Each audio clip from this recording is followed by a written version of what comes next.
G'day folks, welcome to Give Me the Remote. It's episode 38 and it is Thursday, 2nd of May, 2019. I'm Sheridan and I'm joined here by... John. How are you, everybody? Hello, Sheridan. Hi. Are we keeping the American accent all show long, or is that Did just I really? Yeah. Wow. Yeah, it's just when you throw in your jazz. Yeah, I was trying to be like a pro podcaster. Oh, I'll just go back to me in an Aussie. Oh, geez, you have one glass of gin and it's all on with the voices. Wait until I do a South African. Yeah, so what are we talking about tonight?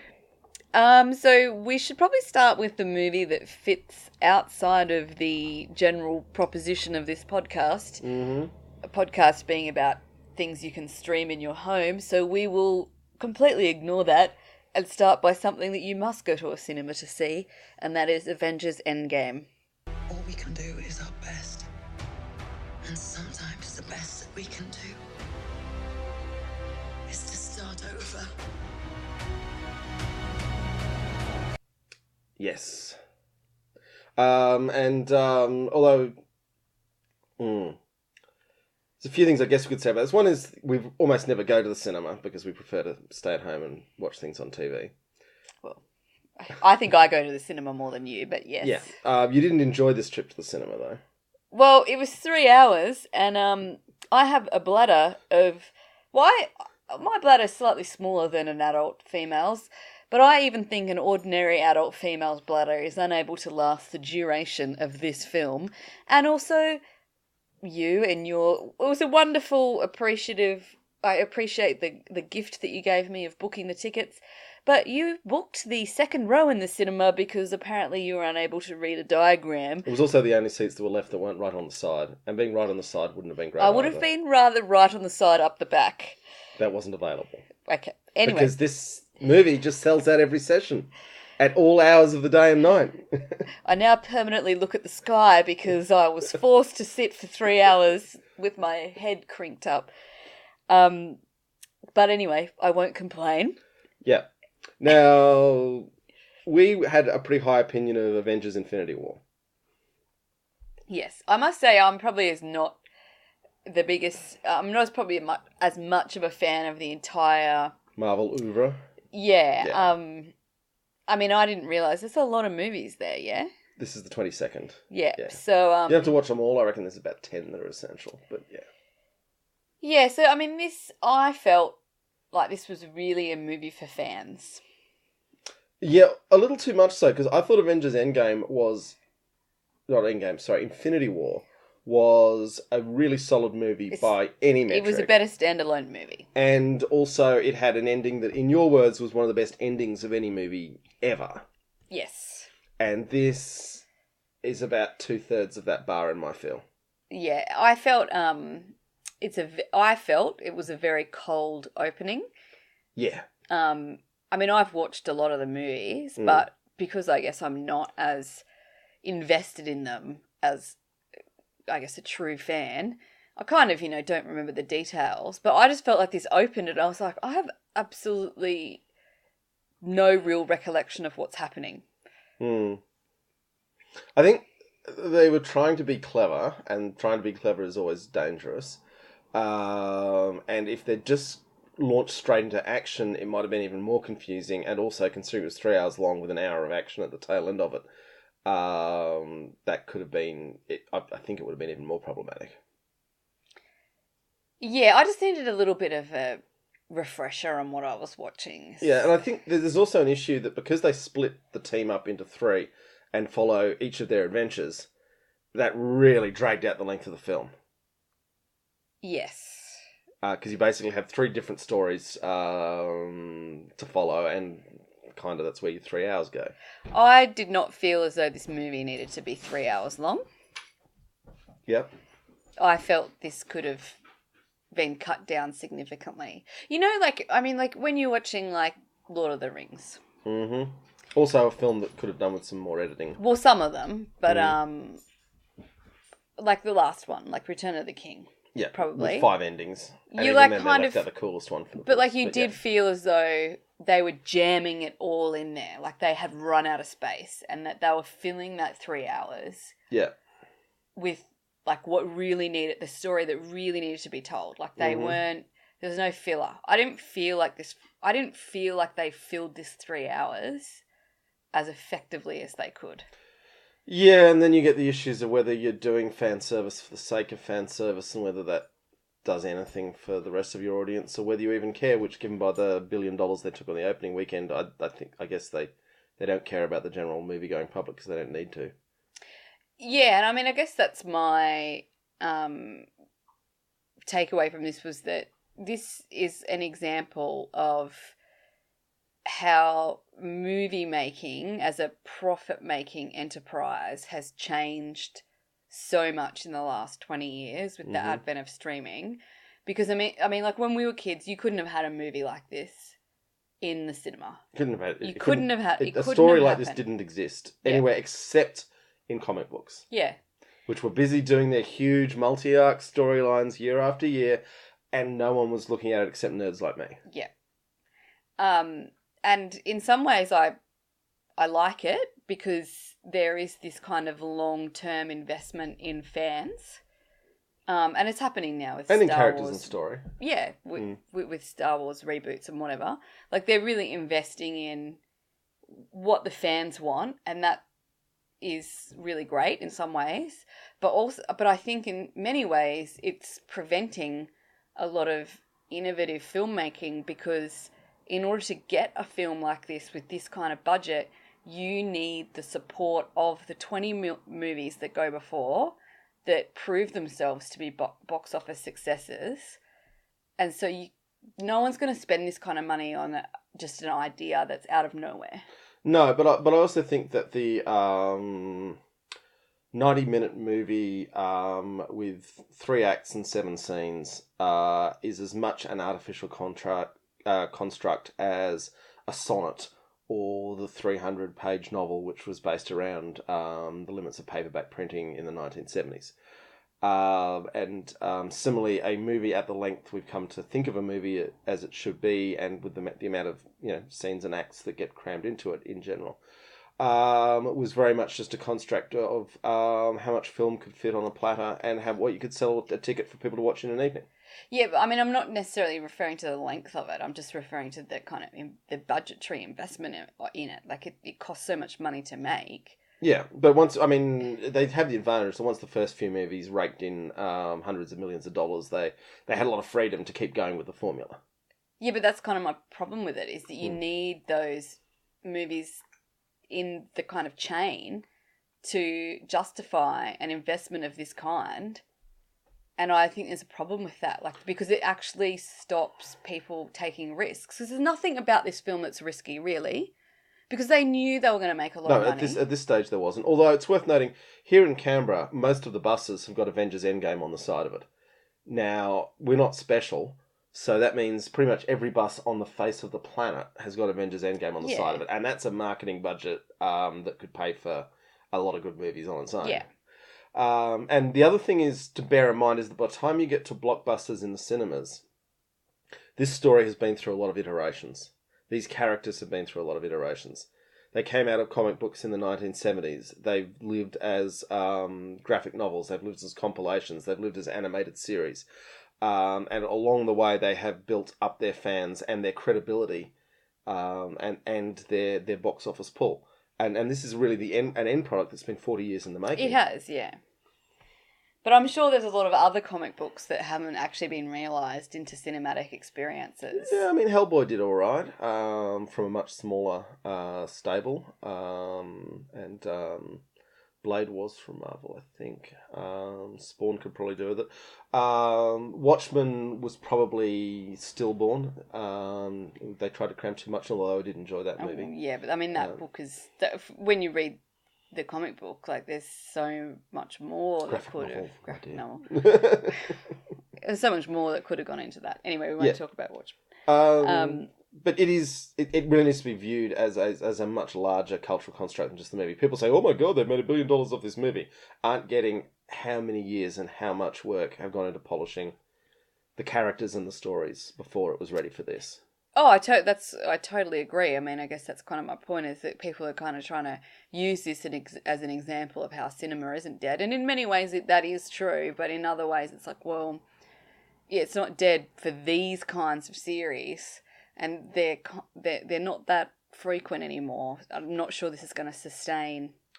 Look, I think there's still a lot to be said for comic books acting as a proving ground for stories, particularly stories that appeal to teenage boys or teenage people. I mean, to be fair though, with this, they've really done a lot to invest in female characters and Late to the party. They are late to the party, and in many ways, I mean, I don't want to talk about too much because it would be spoilery, but there's some plot points in this that are, extremely important for people of color and women, and they were one of the later comic series to come to that party. Yeah, but they're there, and I would also say that that's more the fault of the filmmakers. The Marvel Comics were leading the world in terms of representation of women and people of color and minorities and disability. But the movies definitely went for safer ground at the start, and I'm thinking, Iron Man. Look, I was disappointed in parts of this movie. I felt the big finale was just cheesy, and it didn't need to be, and that was disappointing. Well, there's also just things about it that just are stupid, like in the context of the supernatural kind of, what would you call it, powers or what's happening. It doesn't make any sense. Like, it's dumb. Oh, I think it's actually got one of the better time travel stories ever written. But the battle though... It's mathematically sensible in terms of its treatment of time travel. Yeah, but the battle at the end doesn't make any sense. No. Like, it's dumb. It's unbelievably cheesy, and when all the heroes stand together, it relies on an enormous Deus Ex Machina, which is a term that Sheridan's only learnt this week. That's not true. But now she sees it everywhere. Not true. Which, for those who don't know, just means the machinery of God, and that's when something suddenly happens for no reason, being driven by the characters, and saves the day. And is an extremely convenient plot point. Yeah. It was also kind of unnecessary. That could have been done without it. But let's not spoil that for anyone. In terms of resolving the character arcs, though, I felt that was actually extremely satisfying.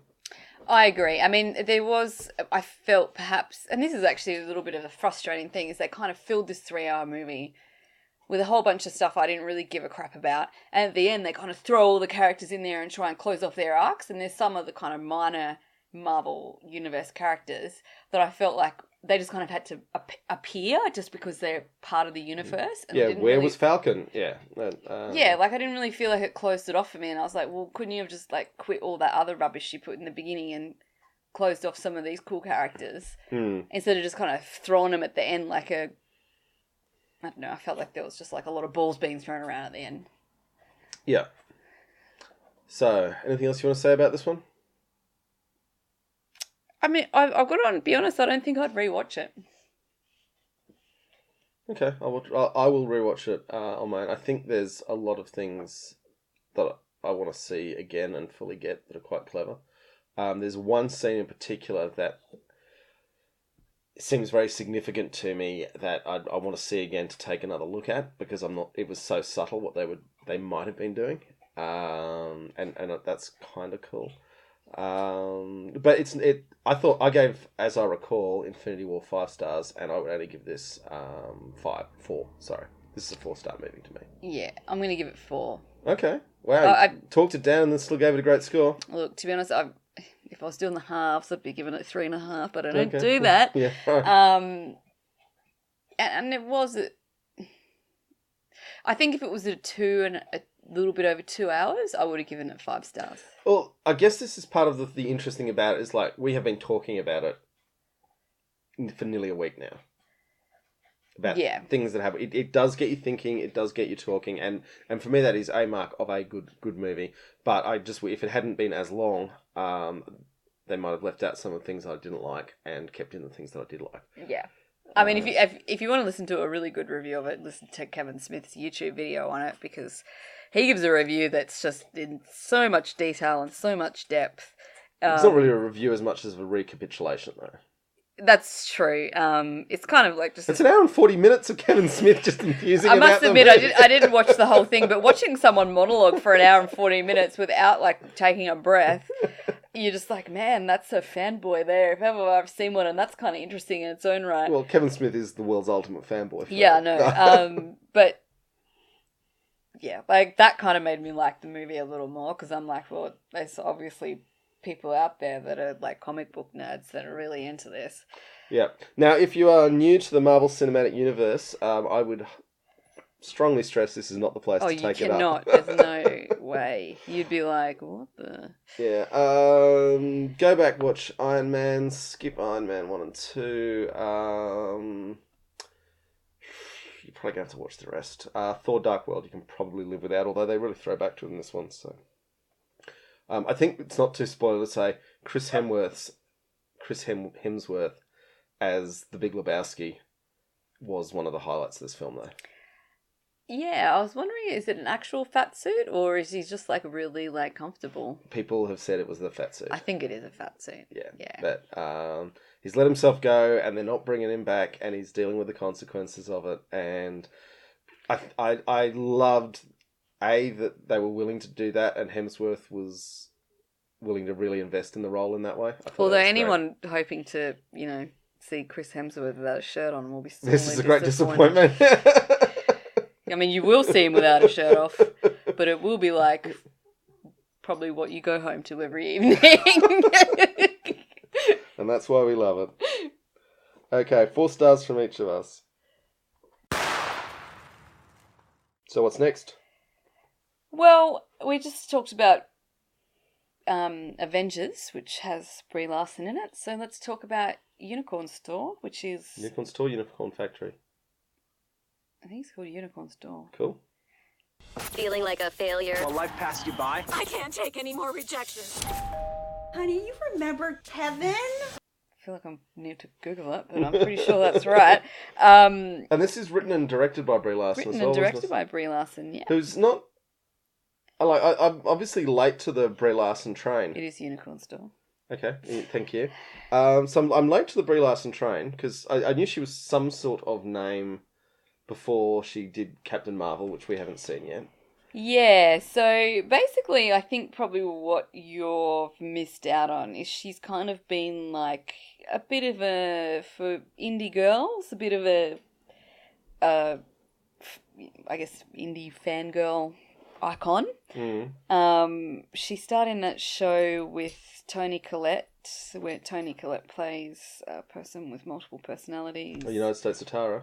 Yep. Oh, okay, that's her. Okay, she was really good in that. The daughter. She was amazing in that. Yeah. Yes, yeah. She was probably the only reason I watched that show, frankly. She's also done quite a lot of, I guess, feminist advocacy for women in film, and being pretty openly supportive of like queer and transgender kind of rights.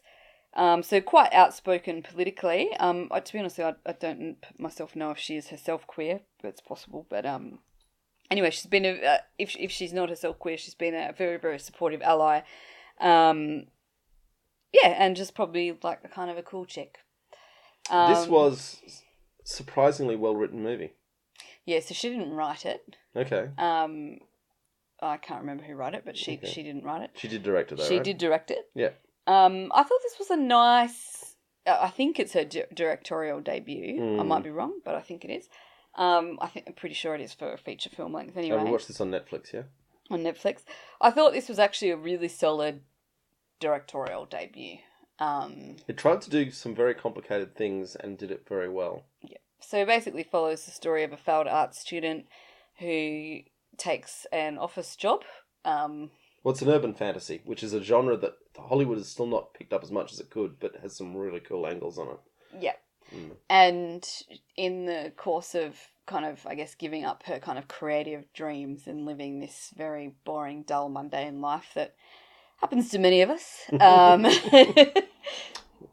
Few of us get unicorns, but She is offered a unicorn for sale by a salesman played by Samuel L. Jackson. And who is great in this. Yeah, and I guess kind of the development it's a little bit of a funny sort of story in that you're kind of wondering at one point, is this like a story where I'm going to find out she's crazy, or is this going to be real? I think a lot of urban fantasy does play on the fear that it's mental illness, not fantasy. Yeah.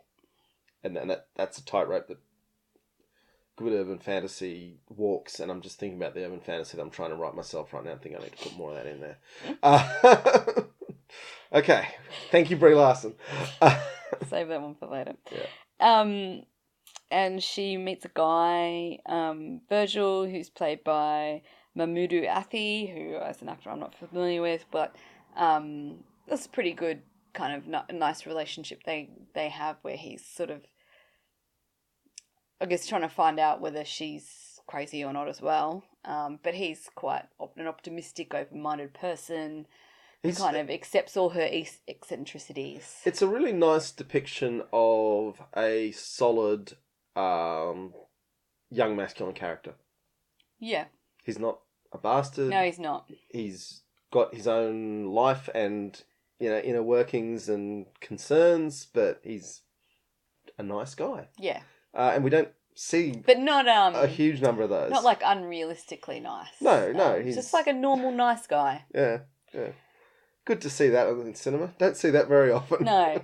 And I guess there's kind of like this whole kind of she in a sense, I guess, she's obviously an adult because she's been to university and gone to art school, but there's this kind of sense that she's giving up her childhood and her inner child to go into the real world. And the colour. She's resisting that. And, I mean, like, I relate to that a lot. Like, no one wants to give that up.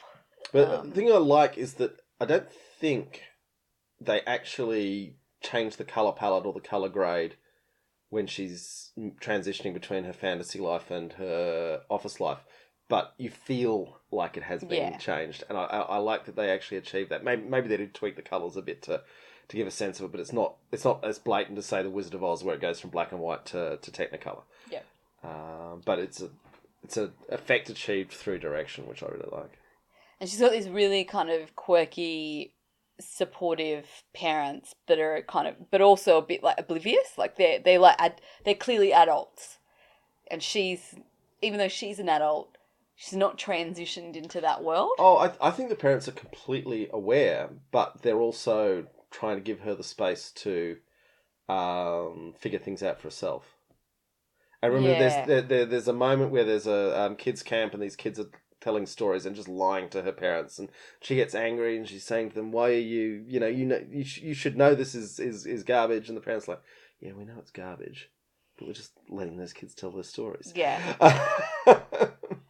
Yeah. So there's a lot of quite grown up concepts to unpack here, and it gives you the space to feel like you're unpacking it for yourself as well in parts. I reckon this is a solid 4-star of the sort of indie movie that you're worried the Avengers will kill. It doesn't have the budget of... Doesn't need I'm not asking... that's not actually what I'm worried about with the Avengers. I'm just worried about big budget movies that aren't innovative being killed. I'm not worried about indie movies being killed. Yeah, but I mean, this in this modern era, CGI costs are low enough. This movie is complete within itself. It's not like you're saying, "Oh, it would have been so much better if they could have put 10,000 orcs on the screen." I mean, Brie Larson would have been a Netflix dream when she approached them and was like, "Hey, I'm Brie Larson. I want to make a movie with the unicorns," and they were like, "Oh my god!" Samuel L. Jackson says he'll do it. Yeah. Also, it has Bradley Whitford from West Wing. West Wing. Who did he play in West Wing again? Josh. And you just like you're gonna feel old when you see Bradley Whitford in this movie. Yeah, you're gonna feel really, really freaking even old. When he did West Wing, Bradley Whitford was actually one of those weirdly old dudes playing a younger dude. Well, because when he was sort of the Dawson's Creek political advisor. Well, when I watched West Wing, right, I would have been like, what, 20, 23? Yeah. And Bradley Whitford probably was in his 40s, and I was like, oh my god, that hot old dude. And now, like, I'm about to turn 40, and I'm like, ooh, that old dude. It's just not the same. Joan Cusack plays the mother, and weirdly looks like she hasn't aged at all for the last 20 years. Anyway, I'm going to give it 4 stars. Yeah, me too. That's just a 4-star kind of night. So what's next? Well, we're going to really switch it up now. We're going to go to the opposite end of Brie Larson, and we're going to do Baywatch the movie. Our team is the elite of the elite. We're the heart and soul of this very beach. Come on, Pete, make my pecs a little bigger. And don't cover up my front bump. You got it. Huge dick. Big dick. Yeah. I don't think it's called Baywatch the movie. I think it's just called Baywatch. Baywatch. But I need to clarify that it's Baywatch the movie. Now, this is a movie that could only work thanks to the comedic stylings of the world's most charming man. Dwayne Johnson. Not a controversial view to say Dwayne Johnson's the world's most charming man either. This is the So, widely held view. Basically, the only reason this movie even vaguely works is because of Dwayne Johnson. Yes. It is Zac Efron possibly contributes a little. He takes his shirt off a lot. Like a lot. But I don't know, like I think when you're like watching like a hot guy on screen, you kind of want to feel like you can like sleep with him. Yeah. And I don't think Zac Efron would ever sleep with me. Yeah. Okay. Because I think he would just be too busy doing push-ups because his body is so unbelievably chiseled that I don't think he can sleep with anybody. So it's too unrealistic. Plus all the steroids. There's probably not much to work with. Yeah, it did feel like that. Anyway, so I'm just saying, like, the sex appeal there of Zac Efron was quite diminished. Right, okay.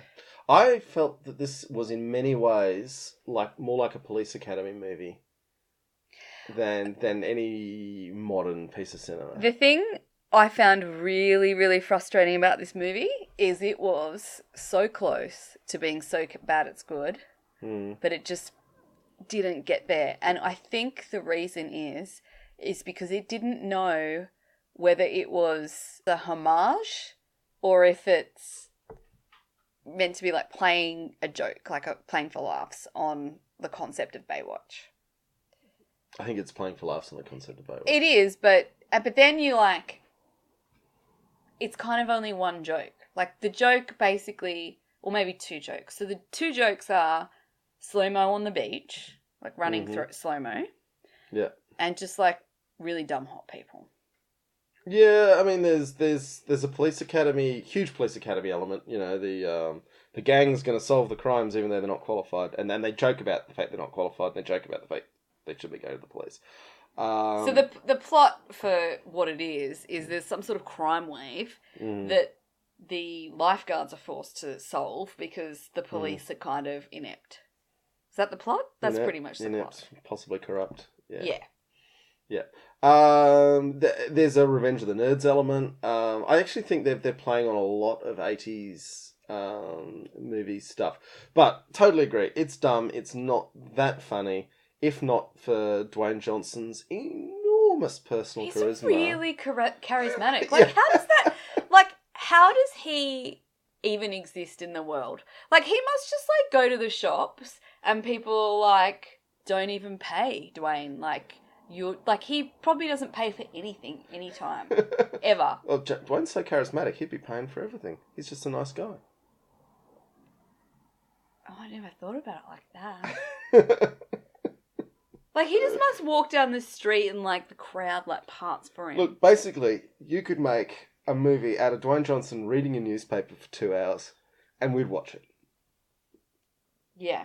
It doesn't matter what you do.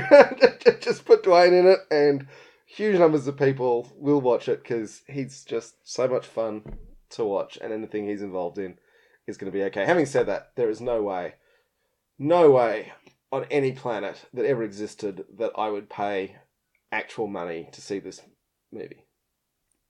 Yeah, I agree. It's a put it on because it's Saturday night and we're at home and let's kill some time. You need some sort of mind inebriating substance to get your way through this film. Oh, I don't know. I think if you don't normally inebriate, then you'd probably enjoy this as much as anything else you watch for 90 minutes. I think those people are reading books, honey. Like, I don't think they're watching Baywatch. Nah, people who read books are hitting this stuff. Don't you worry about that. They're volunteering. They do something better with their lives. Yeah. Anywho, look. This is a study in bare adequacy. There are some genuine laugh out loud moments. There are some moments that you feel slightly better about the world. With a little warm fuzzy coming There out are of some it. laugh out loud moments. I will give it that. But it's not great. This is 2.5 No. stars. I feel, yeah, like I said, I'm really disappointed that it just didn't go that extra mile, and it could have really been like a comedic kind of masterpiece. But It was never going to be a comedic masterpiece. Well, it could have been. Like, I think it was actually pretty close. Also, this was Chinese box office bait as well. Yeah. And hang on, let's go back to Avengers. $360 million out of that $1 billion take was the Chinese box office. So we're going to see more and more movies pandering to Chinese tastes. Oh, definitely. I mean, this is globalization, isn't it? I mean, the director, Seth Gordon, did Horrible Bosses, a bunch of TV like Modern Family, The Office. Like, he's a tried and true, middle of the road content machine, as he's known. Yeah, Horrible Bosses had some interesting ideas in it, but I would certainly agree it's not great cinema. Yeah, but I mean, like from a directorial point of view, like I don't think he wrote it. He's like a window when he's doing his job. You're not even aware he's there. Yeah, like he's just kind of solidly gets through. So I'm going to give it 2 stars. 2 stars, right? 1 and 2 halves. Ah, I see. I would say out of my 2.5 stars, a full 1.5 stars is Dwayne Johnson. My whole 2 stars is Dwayne Johnson. Dwayne Johnson. Okay. So what's next?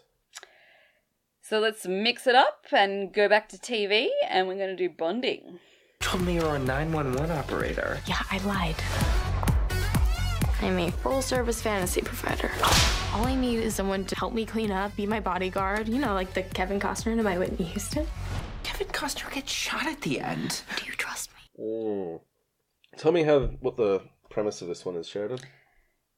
A New York City psych grad student who moonlights as a dominatrix convinces her gay friend Pete to become her assistant in her role as a dominatrix. Now, Pete is not Elijah Wood, but you might think he is because he looks so much like Elijah Wood. He looks a lot like And Elijah. they even have an in-show joke about him looking just like Frodo. Yes.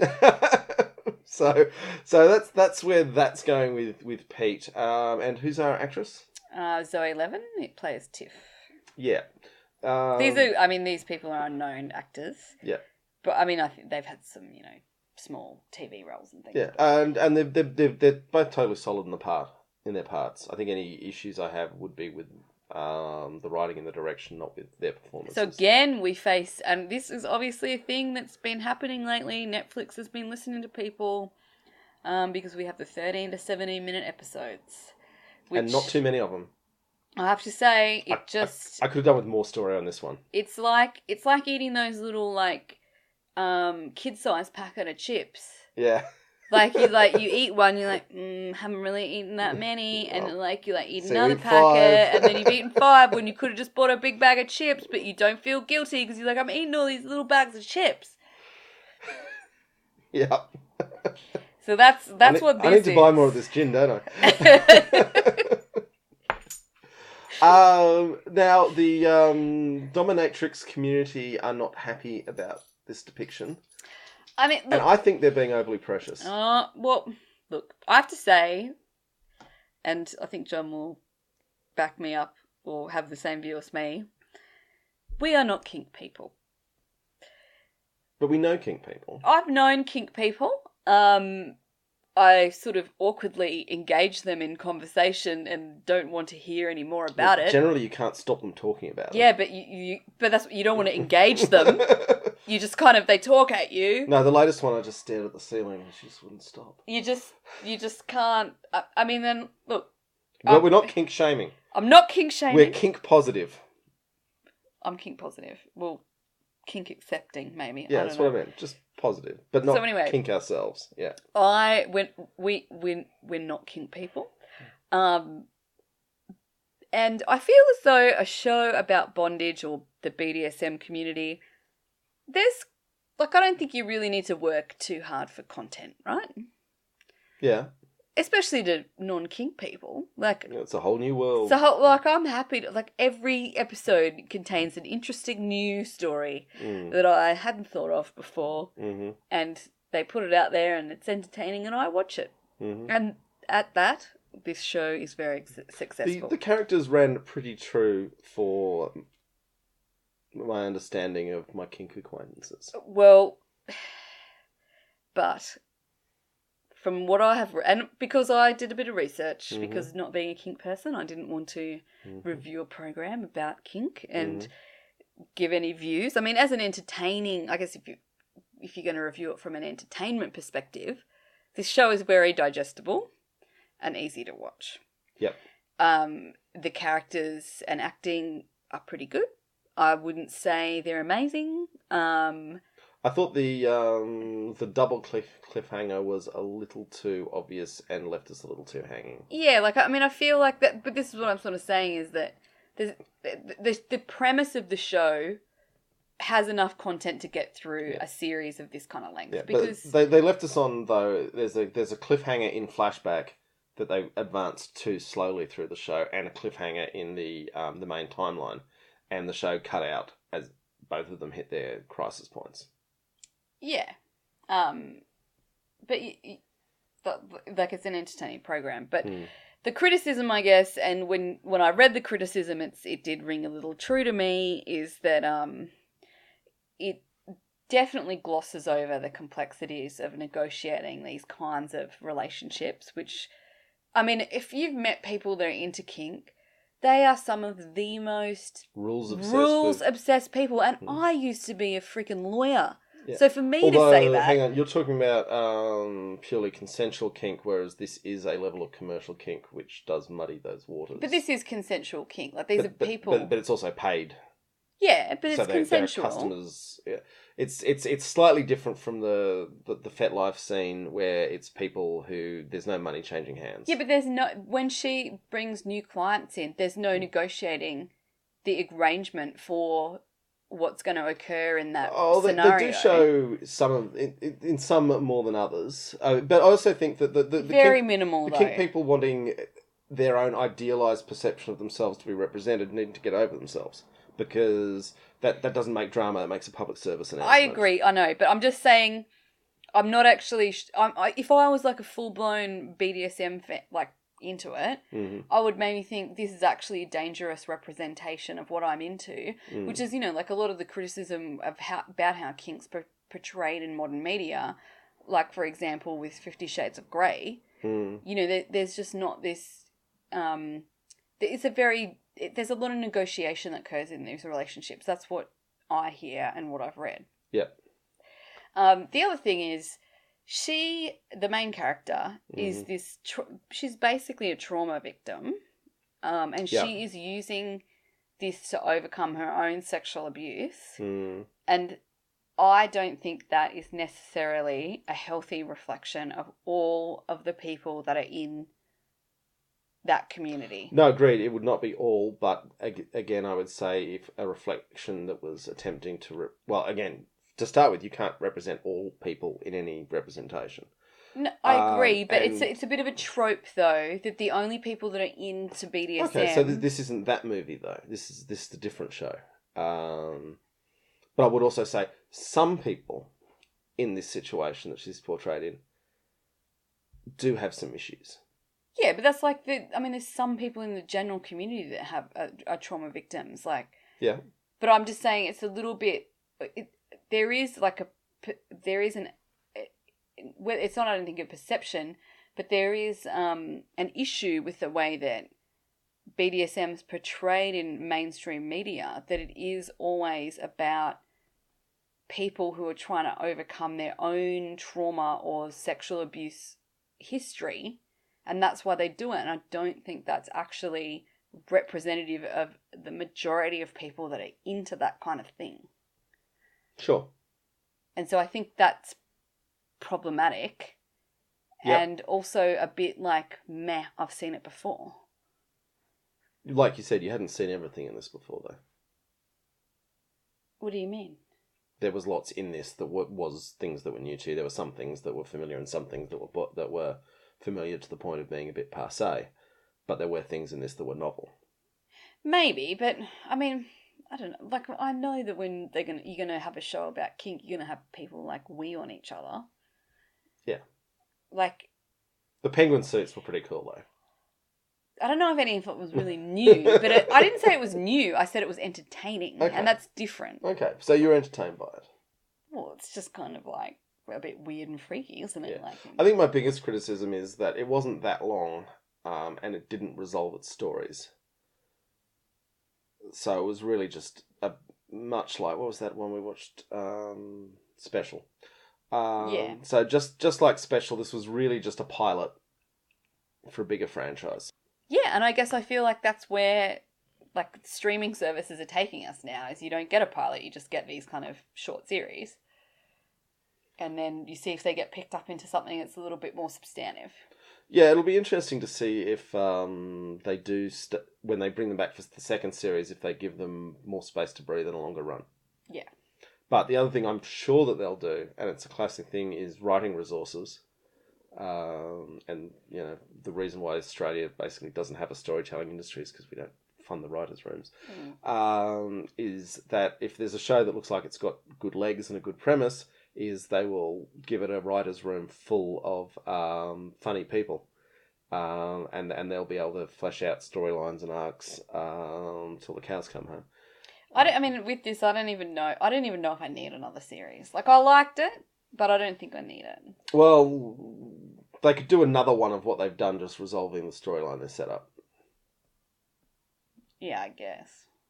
I don't really care, though. Yeah. Don't you want to see some more stand-up comedy and bondage gear? That was pretty funny. I'm going to give it 3 stars. Yeah, I'll give it 3.5. I think some of the criticism by people who are too close to the subject matter is unfair. In the interest of general storytelling, every time Netflix shines a light on a particular subgroup in society, I think it's a little tiresome. Oh, that's dangerous ground for me, but I'll go with it. It's a little tiresome when the people of that subgroup start hooting and hollering. That God forbid the people that are actually in the subgroup comment. I feel that there is some overpreciousness, and in particular a determination to be only depicted in an ideal light, which I think is unrealistic. Yeah. There is a step from being depicted in an unfavourable light to being depicted totally unfairly. Well, I think it's just an unrealistic light. Yeah, but you know, if you're being vilified, that's a whole different thing. But anywho,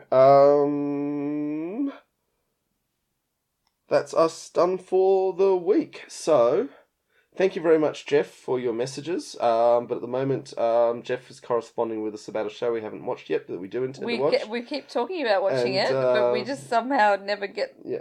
We don't watch it, but we will. We will. And also Game of Thrones Season 8, which obviously is still unfolding. We have taken Jeff's views on board, though, and we'll relay them to you at the end of season. What did he say? I missed that comment. You have to go back and look it up yourself.